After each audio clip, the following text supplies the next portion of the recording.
गृहर केउं वास्तु दोष पाई सबुबले मनरे राग वृद्धि हुए, सबुबले गृहरे माली मकदमा लगी रहे, गृहरे वाद विवाद, दाम्पत्य जीवन में सबुबले कलहल देखा जाए एवं गृहरे सबुबले महिला स्वास्थ्य केउं वास्तु दोष पाई खराब होता है। नमस्कार बंधुगण, जय जगन्नाथ। सिद्धि विनायक वास्तुशास्त्र ज्योतिष एवं कर्मकांड कार्यालय तमांडो भुवनेश्वर मो वास्तुविद ज्योतिर्विद एवं कर्मकांड पंडित सिद्ध सुशांत कुमार।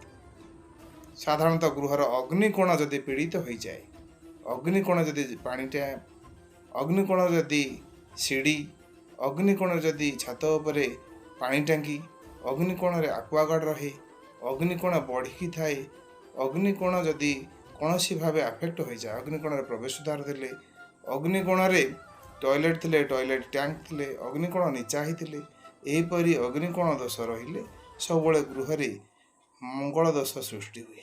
जो नीच मंगल द्वारा सबुबले मानसिक विकृति रहे, राग भाव वृद्धि हुए एवं रक्तजनित समस्या सबुबले महिला मानकर देखा जाए।